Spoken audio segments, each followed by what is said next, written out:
বিকেলের মিষ্টি রোদে ড্রয়িং রুমের কোনায় জড়সড় হয়ে বসেছিল সীমা। পরনে খুব সাধারণ একটি শাড়ি, চোখে মুখে এক রাশ কুণ্ঠা। তাকে দেখতে এসেছে অর্ক আর তার পরিবার।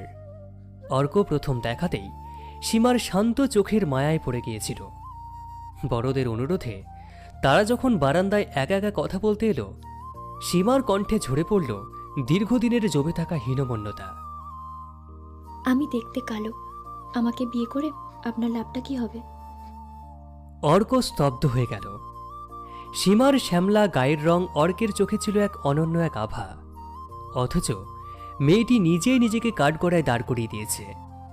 অর্ক মৃদু হেসে বোঝানোর চেষ্টা করল যে সে মোটেও কালো নয়, বরং স্নিগ্ধ এক শ্যামবর্ণা। কিন্তু সীমা তাচ্ছিল্যের হাসিতে নিজেকে সমাজের ধাঁচে ফেলে বিচার করতে লাগল। অর্ক বুঝতে পারল দীর্ঘকাল ধরে অবহেলার শিকার হয়ে সীমার আত্মবিশ্বাস তলানিতে ঠেকেছে। অর্ক তাকে বোঝাতে চাইল উপরওয়ালা সৃষ্টি সব মানুষই সুন্দর। ফর্সা মানুষের কাছে সবাই সুন্দর না, বাস্তবতা আলাদা। অর্ক অবাক হয়ে দেখল এই বয়সেই সীমা পৃথিবীর নিষ্ঠুর সত্যগুলোকে চিনে ফেলেছে। সে সীমাকে বোঝানোর চেষ্টা করল যে সে বড় হিসেবে বাস্তবতা হয়তো একটু বেশি চিনেছে এবং সবার দৃষ্টিভঙ্গি এক নয়। কিন্তু সীমার মন গলল না। সে অর্কের চোখের দিকে না তাকিয়েই সরাসরি জানতে চাইল অর্ক কেন তাকে পছন্দ করেছে। অর্কর কণ্ঠে এক অদ্ভুত দৃঢ়তা খেলে গেল।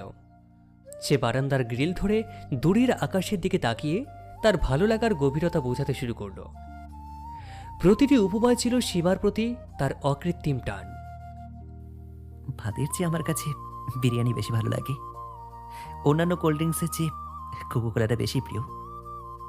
এমনকি রসগোল্লার থেকেও আমি কালো জাম বেশি পছন্দ করি।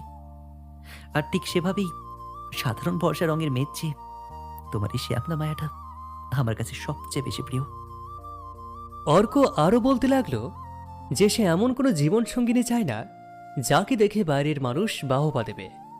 সে চায় এমন একজনকে যার দিকে তাকালে সারাদিনের ক্লান্তি শেষে মন জুড়িয়ে যাবে। সীমার আঁকাবাঁকা দাঁতের হাসি আর চোখের পাপড়ির ঢেউ অর্কর হৃদয়ে যে দোলা দিয়েছে তা সে অকপটে স্বীকার করল। তুমি নিজেকে নিয়ে লজ্জিত, অথচ তোমার এই মুখের দিকে তাকালে পৃথিবীর সব মায়া এসে ভর করে। আমার এর থেকে বেশি আর কোনো কারণ লাগবে না তোমাকে ভালোবাসার জন্য। আমাকে কি বিয়ে করা যায় না? সীমা কোনো কথা বলল না। সে মাথা নিচু করে নীরবে অসম্মতি জানাল। অর্কর বুকটা মুহূর্তে ভেঙে চুরমার হয়ে যাওয়ার উপক্রম হলো। তবে কি সীমার হৃদয়ে অন্য কেউ আছে? সে কোনো মতেই নিজেকে সামনে নিয়ে প্রশ্ন করল, কাউকে ভালোবাসো? সীমা মাথা নেড়ে সম্মতি জানাল। অর্কর মুখে মেঘ ঘনিয়ে এলো। তার দীর্ঘদিনের খুঁজে পাওয়া মায়াবতীকে তবে কি সে পাবে না? অত্যন্ত ভরাক্রান্ত কণ্ঠে সে জানতে চাইল সেই ভাগ্যবান মানুষটিকে। সীমা তখনও নীরব, কিন্তু তার ঠোঁটের কোণে ফুটে ওঠা লাজুক হাসিটি অর্কর নামহীন আশার আলো জাগিয়ে দিল। সীমা খুব নিচু স্বরে যে নামটি উচ্চারণ করল সেটি ছিল অর্কর নিজেরই নাম। এরপর কেটে গেল 3টি বছর। 3 বছর পরের এক বিকেলে বারান্দায় বসে সীমা খুব আয়েশ করে আইসক্রিম খাচ্ছে। অর্ক সোফায় হেলান দিয়ে এক ধ্যানে তাকিয়ে আছে তার সহধর্মিনীর দিকে। আগে সেই বিষণ্ণতা সীমার চোখে আর নেই, এখন সেখানে শুধুই চঞ্চলতা। আমার এই মুখে কি এমন সৌন্দর্য খুঁজে পান যে এমন করে তাকিয়ে থাকেন? সীমার এই চঞ্চলতা এখন অর্কের জীবনে সবচেয়ে বড় আনন্দ। সে মনে মনে কৃতজ্ঞতা জানালো সেই দিনটির প্রতি। অর্ক সীমার চিবুকটা আলতো করে উঁচিয়ে ধরল আর বলল, পৃথিবীর সব মায়া এই মুখটাতেই আছে। এই মুখটার দিকে সারা জীবন তাকিয়ে থাকলেও আমার মন ভরবে না। সীমা আর কোনো পাল্টা যুক্তি দিল না। সে মুচকি হেসে আবারও আইসক্রিমে মন দিল। অর্ক বুঝতে পারল সৌন্দর্য আসলে চামড়ার রঙে নয়, বরং দেখার চোখের মায়ায় থাকে। অর্কর মায়াবতী আজ তার ঘর পূর্ণ করে রেখেছে। বিকেলের আকাশটা হঠাৎই মেঘে ঢাকা পড়েছে। জানালার বাইরে বৃষ্টি ঝাপটা শুরু হতেই পুরো ঘরটা একটা শীতল শান্তিতে ভরে উঠল। অর্ক বিছানায় হেলান দিয়ে একটা বই পড়ছিল, কিন্তু তার মন পড়েছিল বারান্দার দিকে। সেখানে সীমা এক হাত রেলিং ধরে বৃষ্টির ছাট গায়ে মাখছে। সীমা এখন আর আগের মতো গুটিয়ে থাকে না। অর্কর ভালোবাসার পরশ তাকে এক অন্যরকম আত্মবিশ্বাস দিয়েছে। আর শ্যামলা গায়ের রং এখন বৃষ্টির জলে ভিজে যেন আরো উজ্জ্বল দেখাচ্ছে। অর্ক বইটাকে পাশে রেখে উঠে দাঁড়ালো। ধীর পায়ে সীমার পিছনে গিয়ে দাঁড়ালো। সীমার চুলে লাগানো বেলি ফুলের ঘ্রাণ অর্কর নাকে এসে ধাক্কা দিল। বৃষ্টিতে ভিজে শরীরটা খারাপ করবে তো, ঘরে চলো। সীমা কোনো উত্তর দিল না। সে শুধু ঘাড় ঘুরিয়ে অর্কের দিকে একবার তাকালো। তার চোখের সেই গভীরতা অর্ককে আজও চুম্বকের মতো টানে। অর্ক লক্ষ্য করল সীমার চোখের পাতায় বৃষ্টির ছোট ছোট বিন্দু জমে আছে, যেন ক্ষুদ্র কিছু হীরা। সে হাত বাড়িয়ে সীমার কপাল থেকে ভেজা চুলের একটা অবাধ্য গোছা কানের পিছনে গুজে দিল।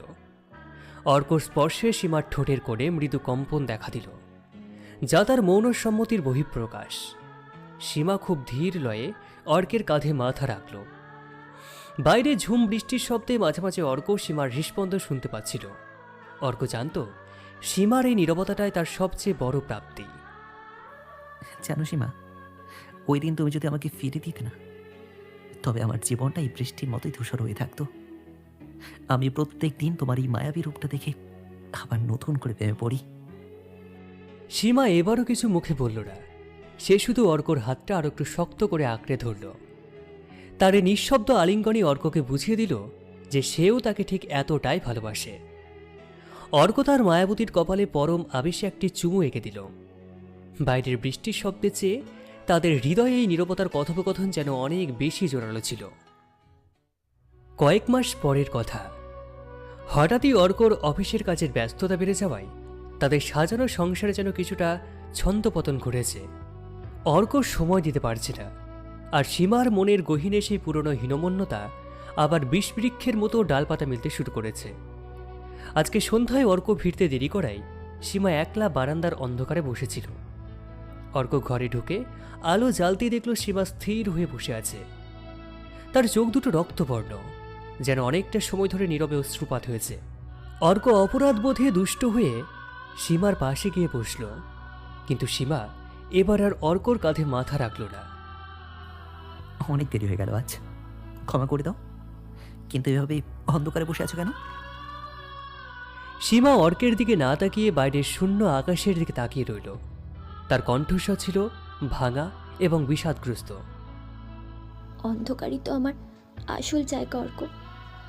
আলো নিচে দাঁড়ালে আমি বড্ড বেশি বেমানান। অর্কর বুকে হঠাৎ একটা সূক্ষ্ম ব্যথা অনুভূত হলো।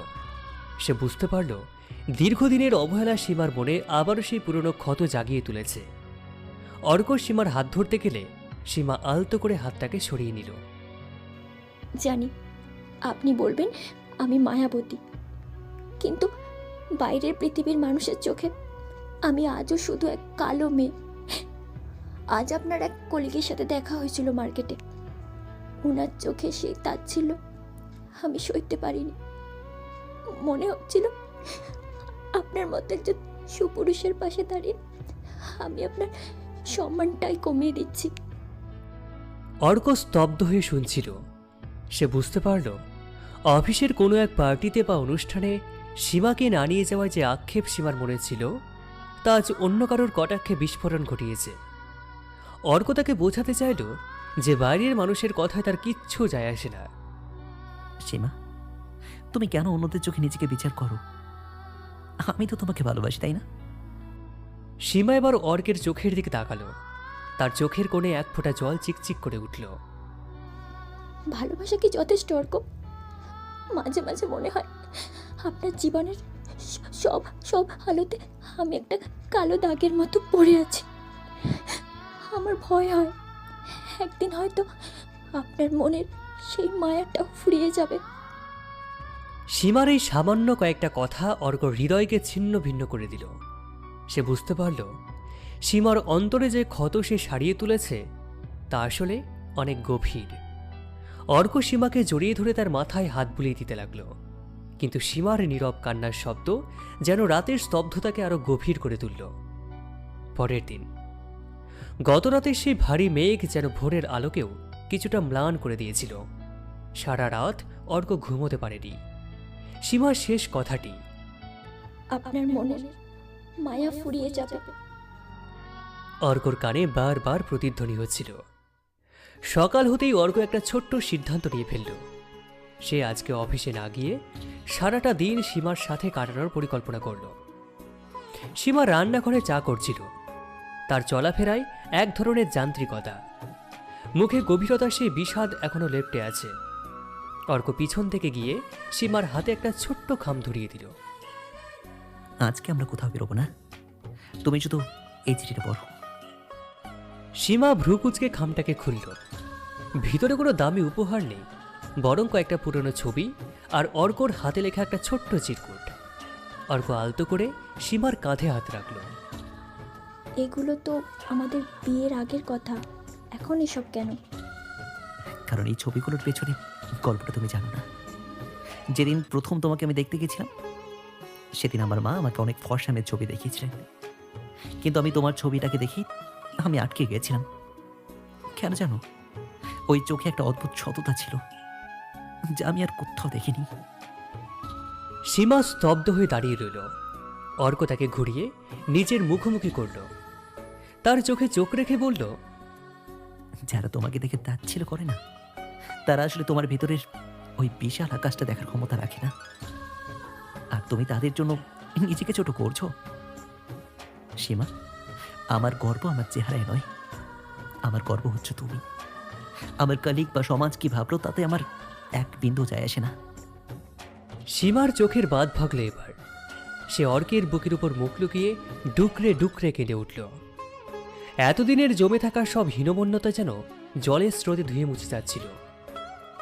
আমি খুব স্বার্থপরের মতো কথা বলেছি কাল, আপনার ভালোবাসা নিয়েও সন্দেহ করেছি, আমাকে ক্ষমা করবেন। অর্ক সীমার চোখের জল মুছিয়ে দিয়ে তার কপালে একটা দীর্ঘ চুম্বন এঁকে দিল। ক্ষমার প্রশ্নই আসে না। তবে একটা কথা মনে রেখো, মায়া কখনো পোড়ায় না, বরং সময়ের সাথে সাথে তা আরো গভীর হয়। আমার কাছে তুমি হচ্ছ পৃথিবীর শ্রেষ্ঠ নারী। বাইরে তখন ঝকঝকে রোদ উঠেছে। জানালার পর্দা সরিয়ে অর্ক সীমার হাত ধরল। সীমার মুখে সেই 3 বছর আগের লাজুক হাসিটা আবার ফিরে এসেছে। সে বুঝতে পারল অর্কর ভালোবাসা কোনো ঠুনকো সৌন্দর্যের উপর দাঁড়িয়ে নেই, বরং তা এক অটুট বিশ্বাসের উপর প্রতিষ্ঠিত। এরপর আরও কয়েকটি মাস পার হয়ে গেছে। সীমার জীবনের আকাশ থেকে হীনমন্যতার কালো মেঘগুলো চিরতরে কেটে গেছে। এখন সে নিজেকে আর কালো মেয়ে বলে অবজ্ঞা করে না, বরং সে অর্কর মায়াবতী। তবে ইদানিং অর্কের যত্ন আর শাসন আগের চেয়ে বহু গুণ বেড়ে গেছে। সীমার প্রতিটি পদক্ষেপের দিকে অর্ক এখন কড়া নজর রাখে। আজকে ছুটির দিন। অর্ক সোফায় বসে ল্যাপটপে কাজ করছিল, আর সীমা জানালার পাশে বসে আকাশের দিকে তাকিয়েছিল। সীমার মুখটা এখন আগের চেয়ে অনেক বেশি স্নিগ্ধ আর ভারী দেখাচ্ছে। মাতৃত্বের এক অপার্থিব আভা তার শ্যামলা চেহারায় ছড়িয়ে পড়েছে। সীমা, ওখানে কতক্ষণ দাঁড়িয়ে থাকবে তুমি? রোদে কষ্ট হচ্ছে না তোমার? এদিকে এসে বসো তো। অর্ক ল্যাপটপ বন্ধ করে সীমার হাত ধরে তাকে সাবধানে সোফায় বসিয়ে দিল। অর্কর চোখে মুখে এক ধরনের চাপা উত্তেজনা আর আতঙ্ক। সীমা মুচকি হাসল। তার চোখে এখন রাজ্যের প্রশান্তি। আপনি একটু বেশি অস্থির হয়ে পড়ছেন অর্কবাবু, আমি ঠিক আছি তো। অর্ক সীমার হাত দুটো নিজের হাতের মুঠোয় নিল। তার মনে পড়ে গেল সেই প্রথম দিনের কথা, যখন সীমা তাকে জিজ্ঞাসা করেছিল তাকে বিয়ে করে অর্কর কি লাভ হবে। আজ অর্কর কাছে সেই প্রশ্নের শ্রেষ্ঠ উত্তর আছে। অস্থির হব না, আমার জীবনে সবচেয়ে বড় ভরটা আসতে চলেছে। জানো সীমা, আমি প্রত্যেক দিন প্রার্থনা করি আমাদের অনাগত সন্তান যেন ঠিক তোমার মতো দেখতে হয়। ওই চোখ, ওই হাসি, আর তোমার গায়ের ওই মায়াবী রংটাই যেন সে পায়। সীমা অবাক হয়ে অর্কের দিকে তাকালো। যে রঙের জন্য সে আজীবন নিজেকে ধিক্কার দিয়েছে, অর্ক সেই রংটাই তার সন্তানের জন্য চাইছে। সীমার চোখে আনন্দের জল চলে এলো। সবাই তো ফর্সা সন্তান চায়, আপনি কেন আমার মতো কালো মেয়ে চান? অর্ক সীমার গালে হাত রেখে খুব আলতো করে কাছে টেনে নিল। কারণ আমি চাই আমার সন্তান যেন তোমার মতো সুন্দর মনের অধিকারী হয়। সে যেন বুঝতে শেখে সৌন্দর্য চামড়ায় নয়, চরিত্রে থাকে। আমি চাই সেও যেন তোমার মতোই হাজারো মানুষের ভিড়ে নিজের মায়া দিয়ে অন্যকে মুগ্ধ রাখে। সীমা অর্কর কাঁধে মাথা রাখল। আজ তার আর কোনো আক্ষেপ নেই, কোনো হীনমন্যতা নেই। সে বুঝতে পেরেছে অর্কর ভালোবাসা তাকে শুধু স্ত্রী হিসেবে নয়, একজন মানুষ হিসেবে পূর্ণতা দিয়েছে। বাইরের পরন্ত বিকেলে সোনালি রোদ এসে তার গায়ে পড়ল। অর্ক সীমার চুলে বিলি কাটতে কাটতে এক সুন্দর ভবিষ্যতের স্বপ্ন দেখতে লাগলো, যেখানে কোনো ভেদাভেদ নেই, আছে শুধু মায়া আর অটুট ভালোবাসা।